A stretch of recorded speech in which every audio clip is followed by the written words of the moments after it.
Good afternoon, hello and welcome to the Omni Coalition News Show, aka TOCNS. This is a dive into the weird, obscure, bizarre, and other words for strange world of notable events, weather, and sports. Covering topics seldomly, if ever, seen from most news sources these days. Join us! During a time of political overabundance and divisiveness, we present you with more unifying topics to discuss, for the most part.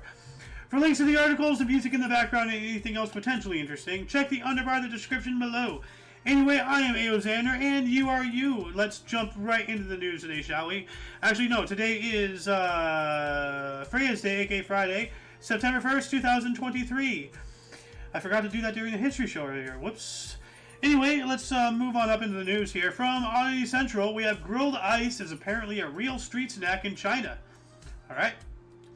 Videos of people grilling ice cubes and seasoning them. Let me lower the volume down a little bit just in case. So let's see here. Videos of people grilling ice cubes and seasoning them with sauces and spices have been doing the rounds on Chinese social media and leaving people with unanswered questions. Alright. Move over, stir-fried stones. Yeah, that's right. That actually was a news article before. It's time for grilled ice cubes to enjoy their time in the social media spotlight. According to a number of news reports from China, the bizarre street snack was made famous by a short clip shot at a street food stall in Nanjing, Jiangxi province. In it, we can see large cubes of ice being cooked on an open grill and seasoned with sauces and spices before being served on a plate. We can't see anyone actually enjoying the dish, but it is apparently very popular on hot summer days, especially since it's offered as a free treat. So that's really, how do you cook ice? Like, after the original video went viral, Chinese news outlets managed to track down the street food stall operator and learn more about his popular dish. Apparently, the man came up with the idea for grilled ice on a hot day as a way to cool people off. It was meant as a joke, but people ended up loving it, so he kept making it. The bizarre street food doesn't cost anything, but people willing to try it, or people wanting to try it, and there are reporting plenty, have to request it in advance. Wow, so now there's already like a waiting line? But like, how is this possible? Maybe the moisture adheres the spices and such around it as some kind of shell? That's a quick video, wow. So, that is interesting. Huh. They look like little burgers with sesame seeds on top for a second there. Well, that's wild, you know. For further reading on this, please go to the underbar in the description below. Links to this and all other articles. Like as I always do, I just read a couple paragraphs to get you all interested. Go give them the foot traffic. They put in the effort to making this article. I'm just reading it for y'all. More from Omni Central. The giant floating island of Lake Chippewa has to be pushed by boats almost every year. Wisconsin's Lake Chippewa is home to a giant floating island that sometimes moves around, blocking a critically important bridge and needs to be moved by local boat owners working in unison. Lake Chippewa, aka the Chippewa Flowage, was created in 1923 by flooding a large swamp. Soon after that, many of the peat bogs started raising to the surface and became perfect growing spots for plant seeds carried by wind and wild birds. As the years passed, plants from grasses to trees began to grow, and their roots actually caused these floating bogs to grow. Today, they vary from the size of a parking space to several acres, with the largest of them the so-called 40-acre bog to the west side of the lake, featuring mature trees. Almost every year, dozens of local boat owners team up to push it away from a bridge connecting the east and west sides of the lake. Well, why don't you anchor it then? Like, I mean, like, I know that's going to be difficult and weird, and you're probably going to have to, like, go in there for maintenance every now and then, but utilizing boats to push it continuously just seems like a ridiculous process and a massive waste of fuel, too. Like, why waste all that fuel when you can just go out there, put some anchors, you know, like, I don't know, a couple dozen anchors, or like maybe a dozen, or I don't know, depending on things. I'm no bog anchorage scientist, like, so that is wild. They're literally pushing an entire like landmass because it's not connected to anything. That is crazy. Let's move on up here. Indian government workers wear motorcycle helmets as protection from falling debris. Oh goodness. Government employees working in a decrepit building in Telangana, India, have taken to wearing motorcycle helmets to prevent slabs of concrete from the ceiling falling on their heads. Why do you work there? What? A video of several male employees at the development office of Jagatal district in Telangana wearing motorcycle helmets while working has gone viral on Indian social media. Ironically, the development office is tasked with developing the district by giving the internet to villagers and creating infrastructure, but the workplace is in such a terrible state that workers have to protect themselves against falling debris. Local media reported that the staff have been demanding relocation to a safer office building after a colleague nearly suffered brain damage when a cement slab of ceiling fell. A slab of cement fell from the ceiling. Wow, my brain's becoming dyslexic here. But wow, so they're just chilling there wearing motorcycle helmets. What if something falls on your hand and breaks your hand? Like, I mean, a hand's not a brain, so it's still a hand though. Like, this is ridiculous. Like, they should move seriously. What else do we got here? Japanese company creates the world's blackest gel pen. Huh. Japan's Mitsubishi Uniball 1 series black gel pen has been recognized as the world's blackest gel pen by Guinness World Records. When it comes to the world's blackest paint, there is no competing with Vanta Black, but pen gel is a whole other matter. Mitsubishi Pencil Company Limited now holds the record for the blackest gel pen thanks to an innovative type of pigment containing particles that seal the paint inside. When writing on paper, it can reduce the penetration of the gel into paper fibers, making the color look more standard than other gel pens. So, okay, is that like a zoomed in something, or what is that? Okay, whatever. Science quotes.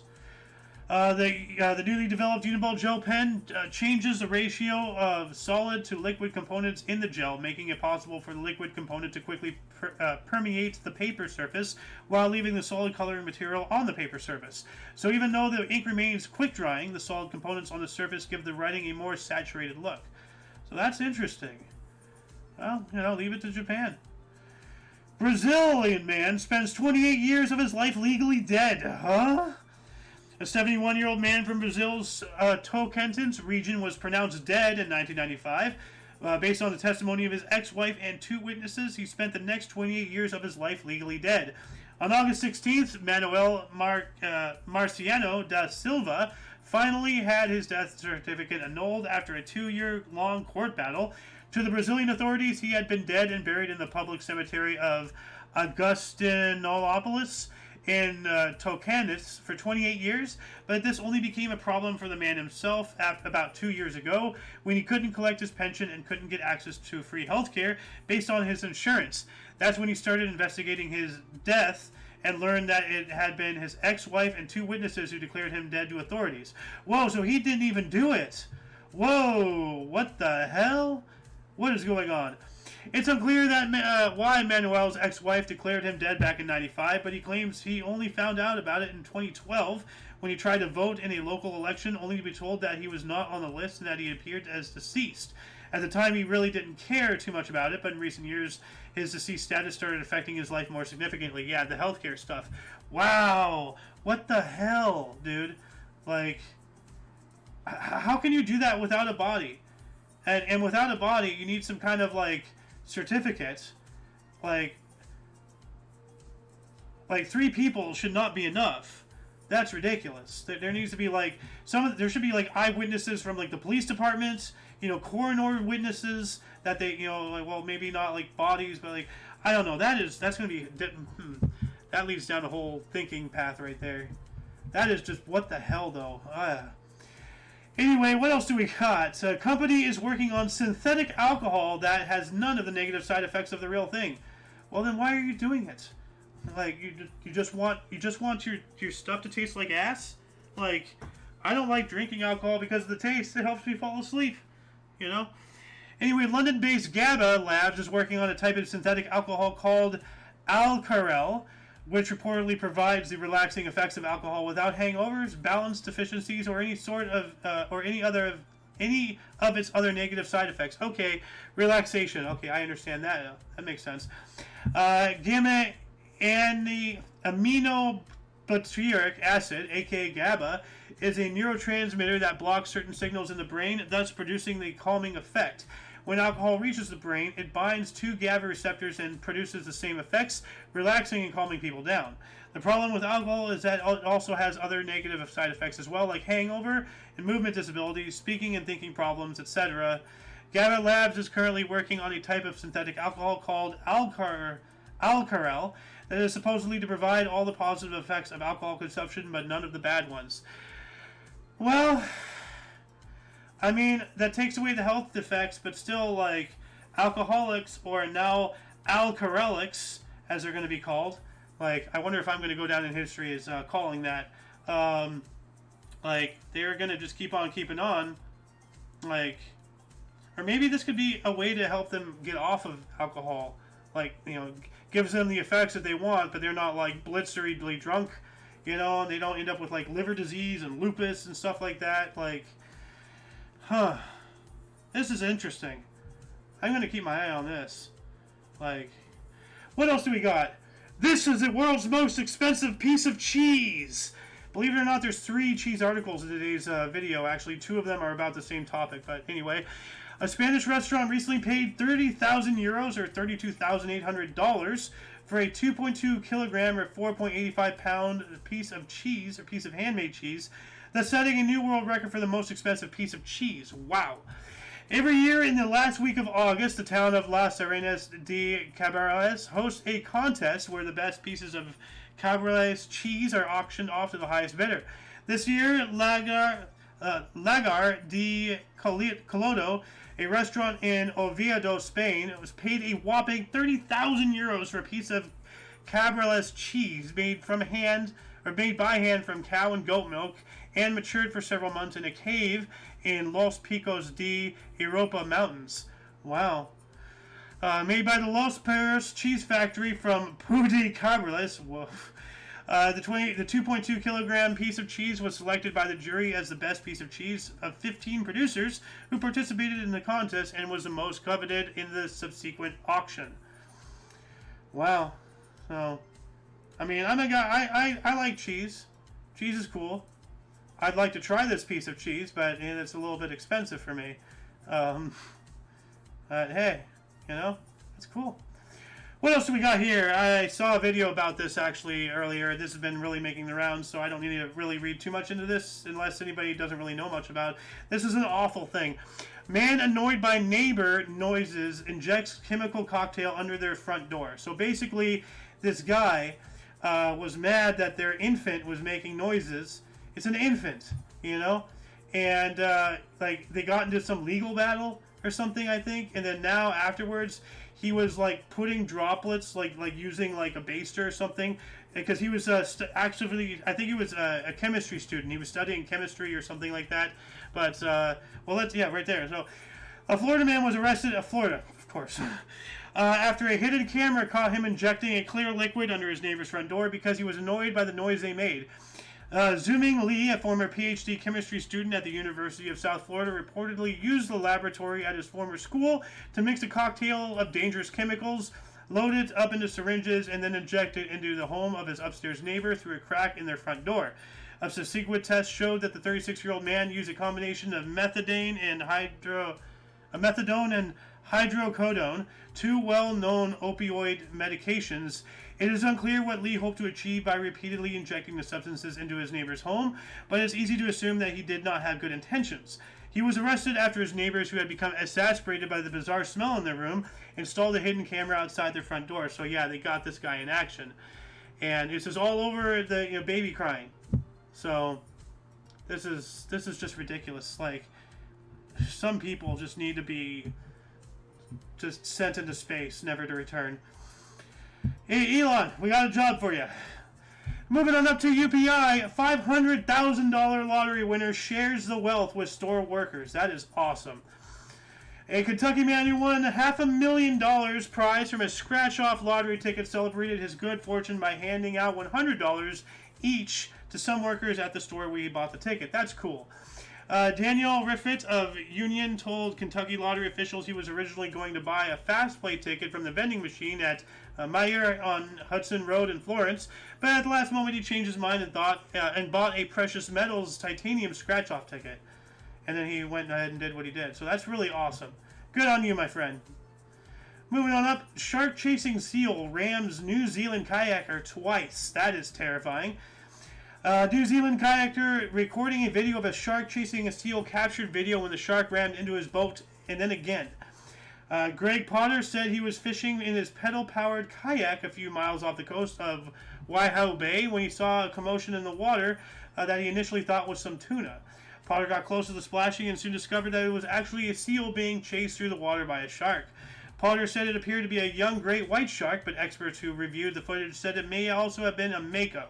The fisherman said that he tried to stay a safe distance away from the chase, but the seal sped towards his kayak with a shark in hot pursuit.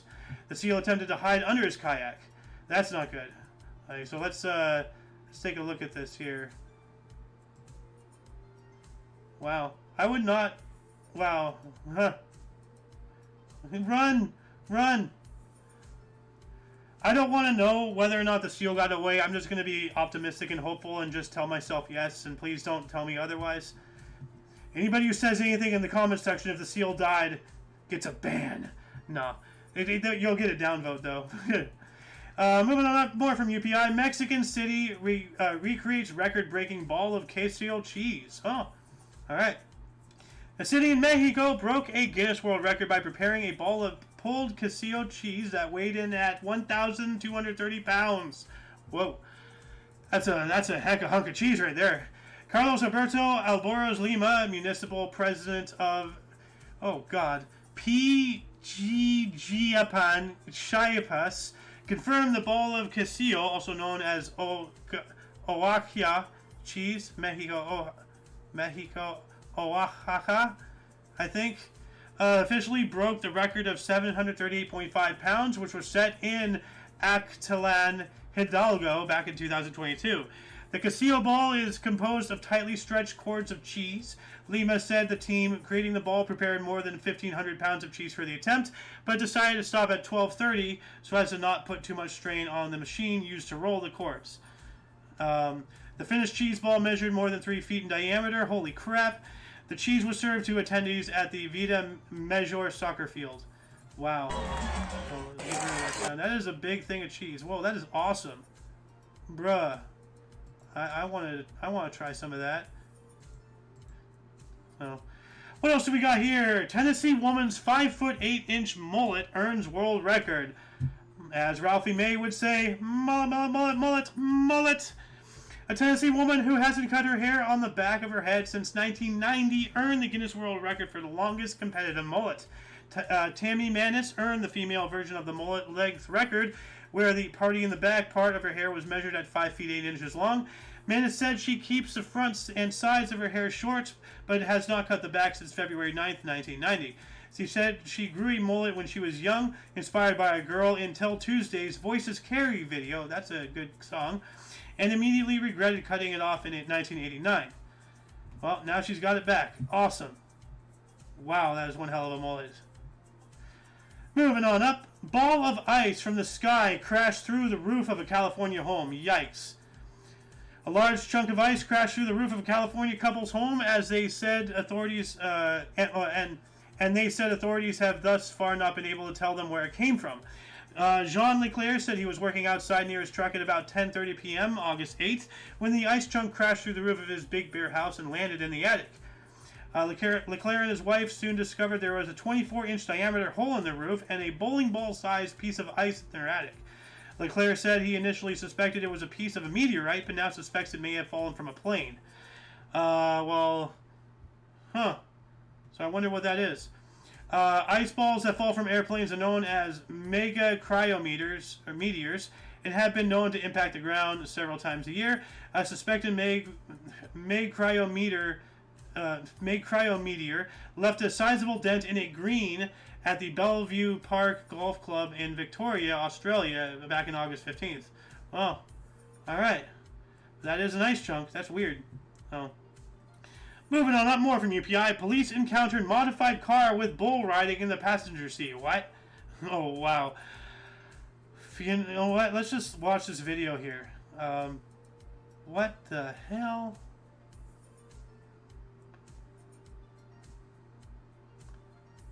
I wonder if that's legal.